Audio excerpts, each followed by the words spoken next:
This is Out of the Box with your host, Jonathan Clark. Out of the Box, Sunday nights at 9 on Q1043.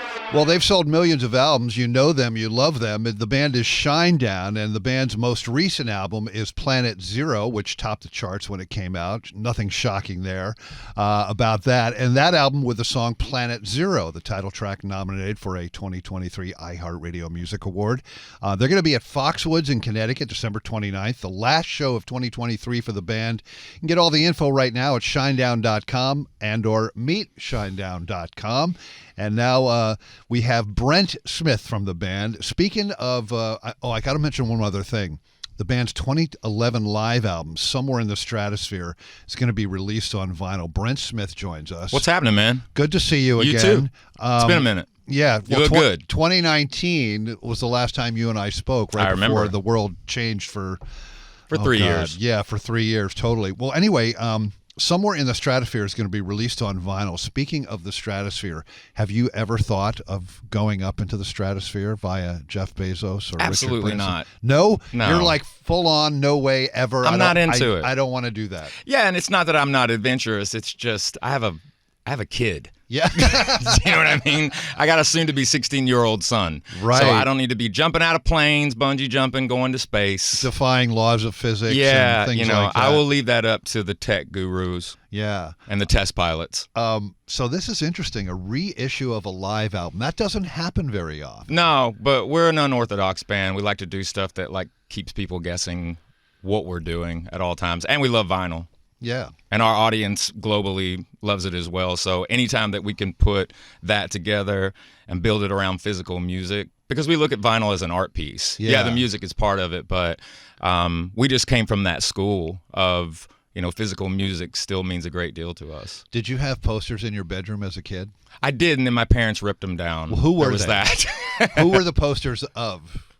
What did I have that they didn't like? I had a huge picture of the cartoon Heavy Metal for like a long time, and my mom would always be like, take this down. Right. Like I remember I had Bon Jovi, New Jersey on the back of my door for like ever, and she took that one down. But I also, like, when I was probably 14, I started getting into like really hardcore punk. Right. And like Operation Ivy, obviously the Sex Pistols, the Dwarves, the Germs. Yeah, so I'd find like these bootleg kind of like paper posters and what have you, hide them behind my door so they couldn't see them. The indie record stores didn't have the, like, you know, the massive glossy Jimmy Page type posters, right? And there was a great store. I'm born and raised in Knoxville, Tennessee. I formed the band in Jacksonville. Yeah. But there was this CD joint, and it was literally called the Disc Exchange. It was enormous.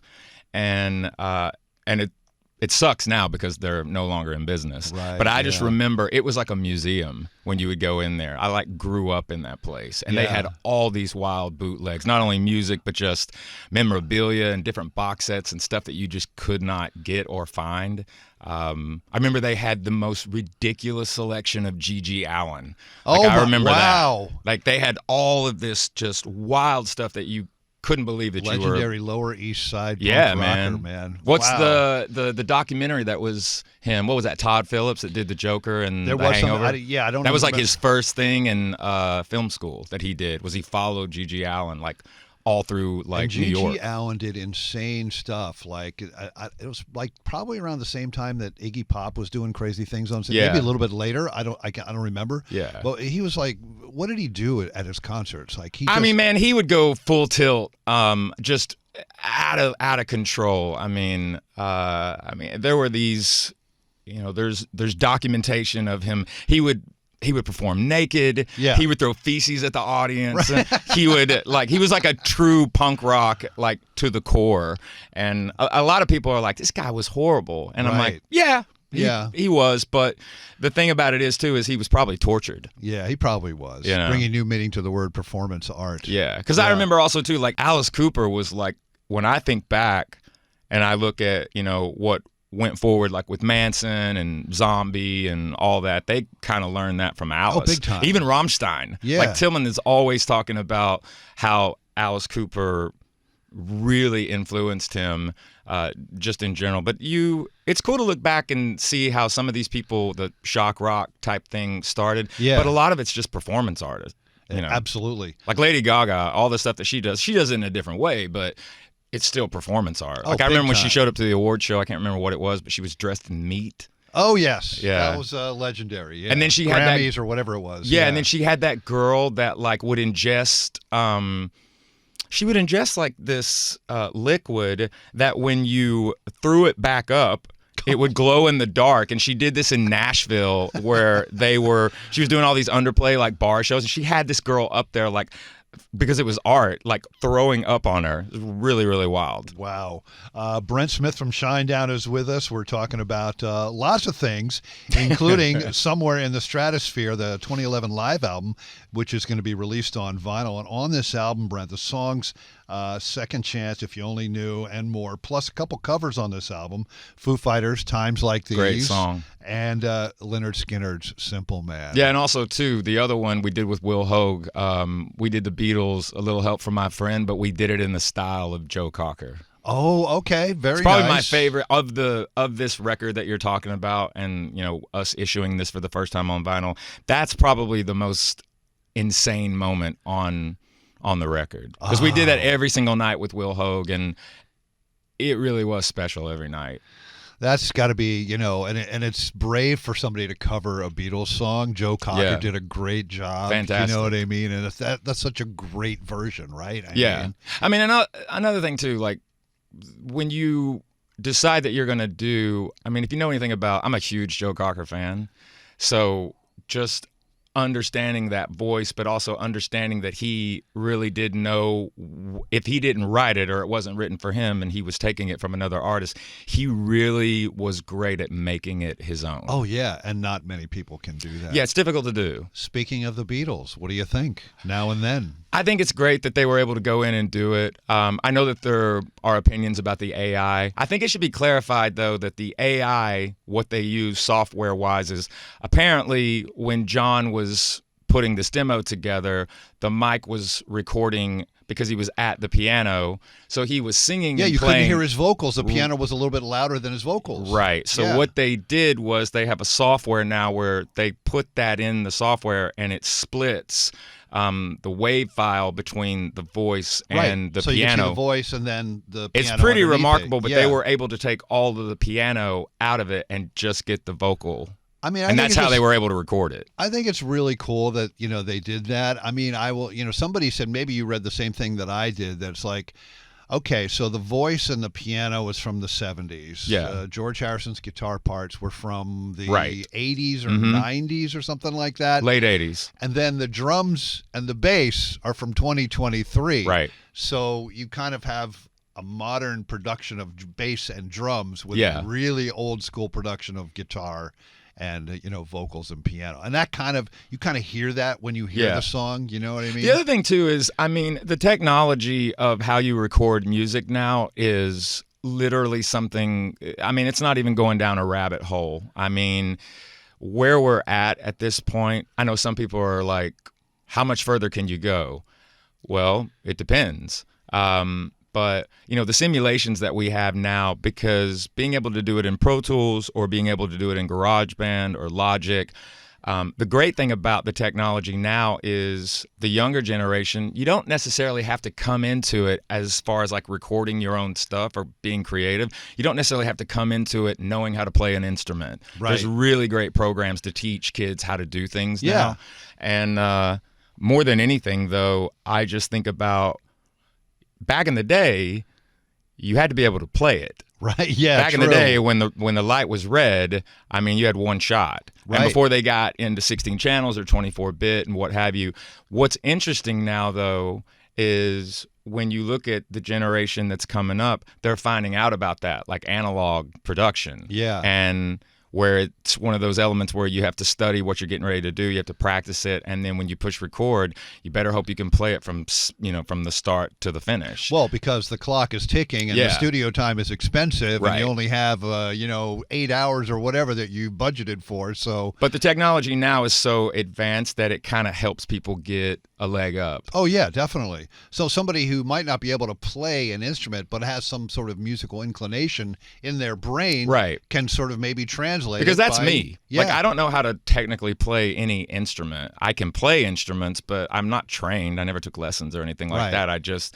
you get a 6-string guitar when I was young, and I'm a blueprint writer on guitar more than anything. I am a lyricist and what people would consider a melody maker. Yeah. But again, too, just because a younger individual or even an older individual that's, later on in their life, but all of a sudden they have all these creative ideas.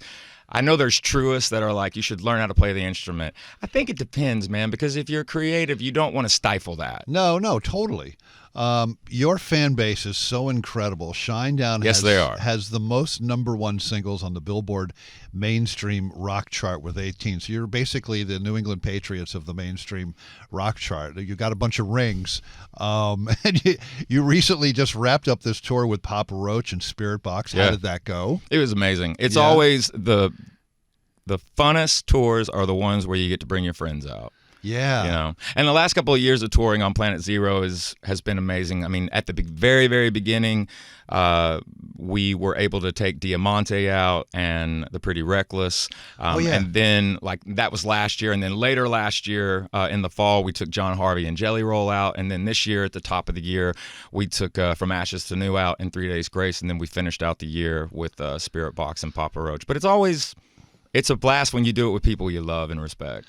And a month or so off before some shows in December, I guess. You got Foxwoods coming up December 29th. So now how do you spend your downtime between now and then? You got about a month or so. You got the holidays. Mm-hmm. What do? You just chill out? Downtime is not something that exists in my world. Really? Yeah. Okay.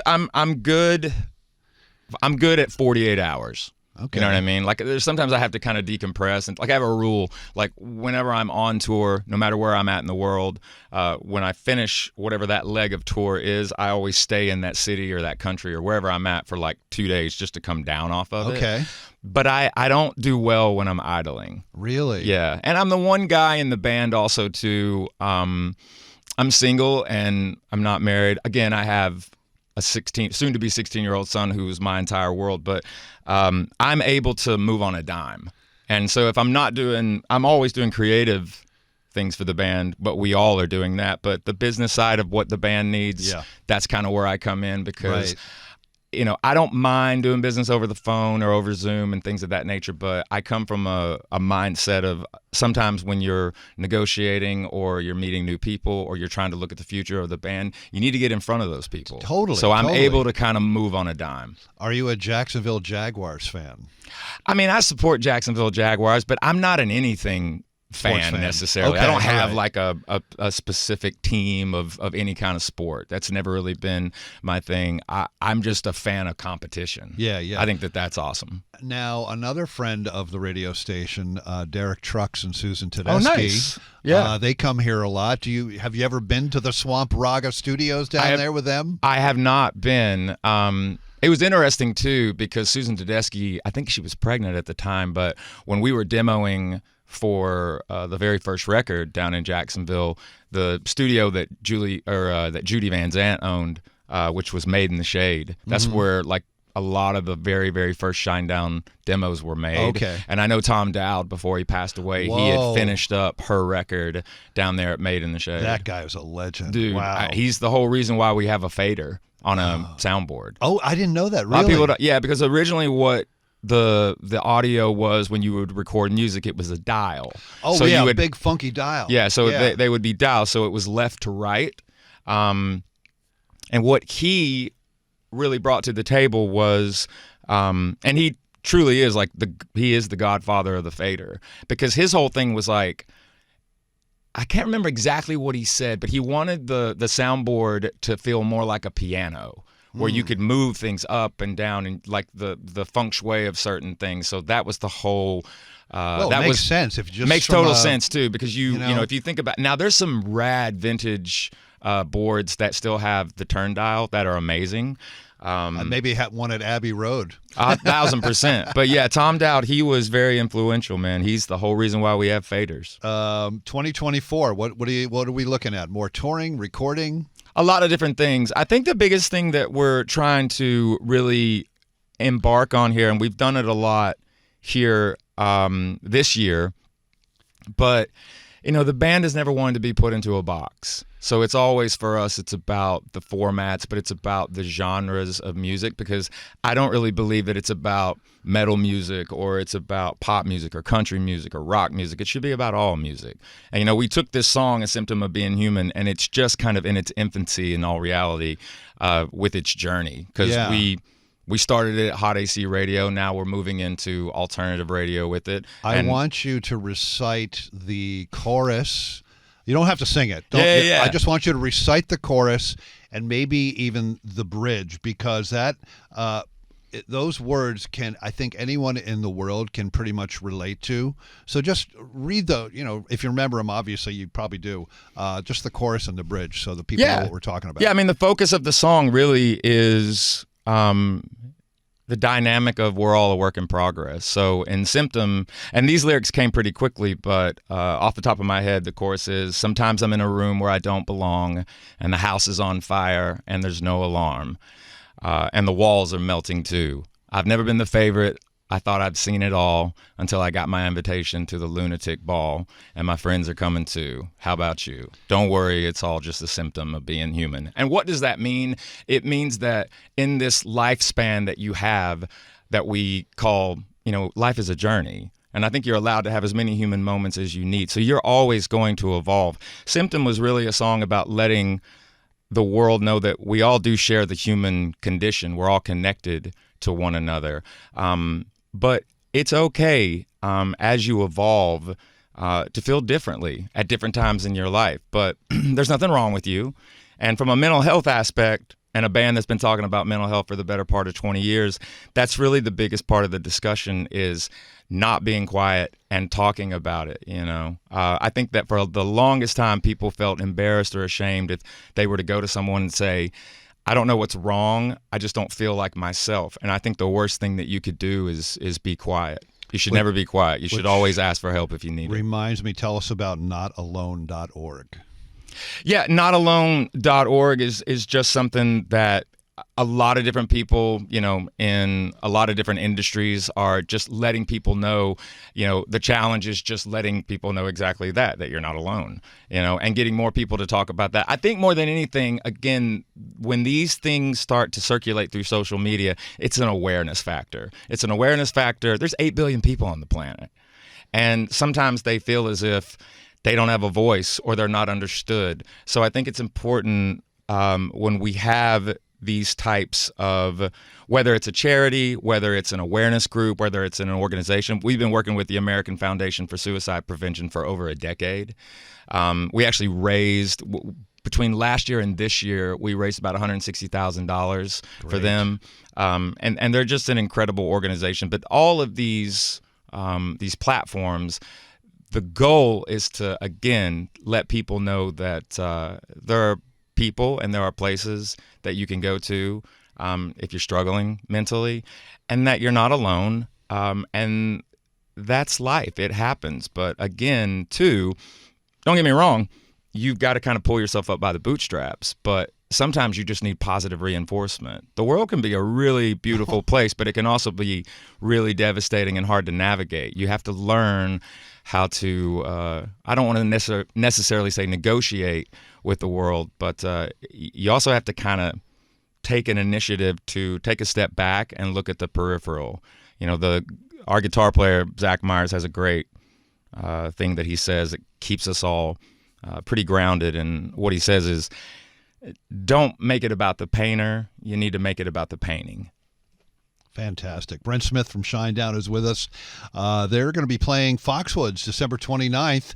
That's the last show of 2023. Better hurry up because the tickets are almost gone. Yeah. And also Somewhere in the Stratosphere, going to be released on vinyl. That's the band's 2011 live album. Speaking of albums, the debut album came out 20 years ago. It did. Leave a Whisper. Feels like last week. Tell us a few of your awesome rock and roll memories over the past 20 years when you maybe got to meet one of your rock and roll idols or there's so many with them. Yeah, give me your top 3. Oh my God, that's impossible. I mean, because a lot of them are happening in modern day. To be honest with you. I mean, definitely there were 2. I mean, getting to hang out with Eddie Van Halen on our debut album, we were able to go out with, and Sammy was singing. Yeah. No offense to anybody that loves David, but I was always a Sammy guy. Yeah.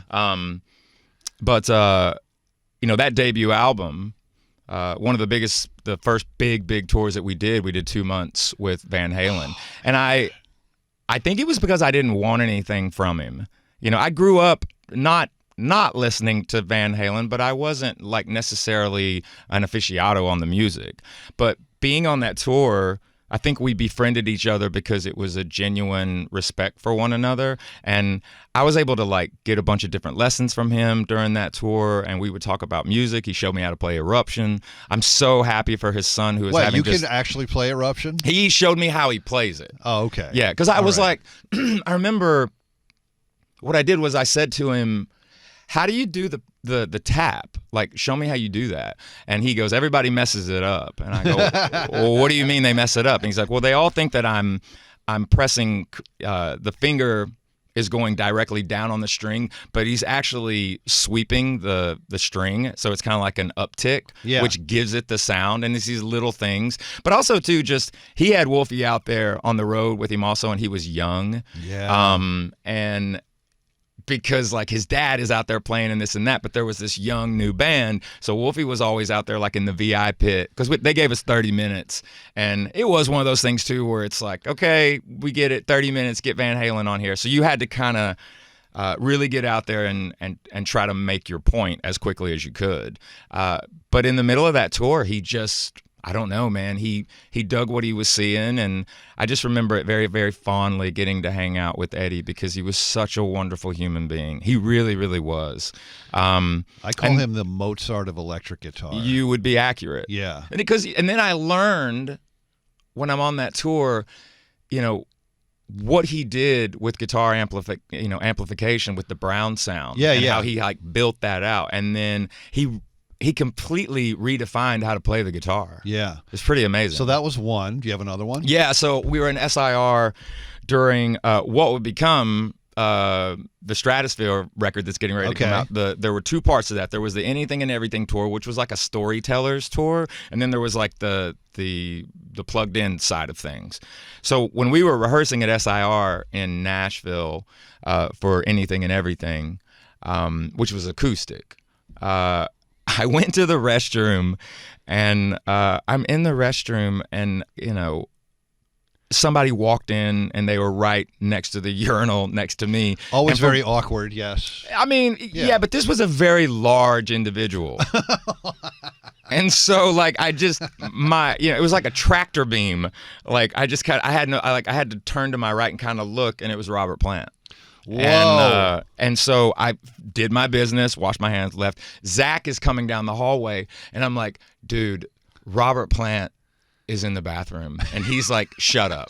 And what was funny about this also, too, is earlier in the day, we came into SIR, and whoever was practicing next to us, because all the rooms are soundproof, but like if you go outside your room in the hallway, you could kind of hear what's going on. Vibe, yeah. So there was no vocal going on, no one was singing, but they were playing bluegrass versions of Led Zeppelin songs, and this is when he was doing the work with Alison Krauss. Alison Krauss, yeah. And so I was like, man, whoever is in there, that's why those are Led Zeppelin songs. They're doing it in a bluegrass style, so it made sense, that he was there when he came out. This was also the era of the flip phone. There was no iPhone yet, or Androids, or even Blackberries. So he comes out, and I never asked for photos with anyone. And he walks out, and when I say he's a large man, he is. No, he's tall. He's tall, man. Yeah. He's like 6'6" or 6'7". He's a big dude. He came out. And literally, as he walked out, I said, Mr. Plant, could me and my friend get a picture with you? And without hesitation, he was like, absolutely. He was the sweetest guy. And we talked for like a quick second, and then he went back into his room. And I mean, there's many moments, but off the top of my head, those two kind of stand out. That's pretty awesome. The Golden God. Yeah. Fantastic. Brent Smith from Shinedown is with us. They're going to play Foxwoods December 29th. That's the last show of the year for the band. And also coming out on vinyl, the 2011 live album, Somewhere in the Stratosphere. Brent, always a pleasure. Thank you so much. My pleasure. Thanks for having me. This is Out of the Box with your host, Jonathan Clark. Out of the Box, Sunday nights at 9 on Q1043.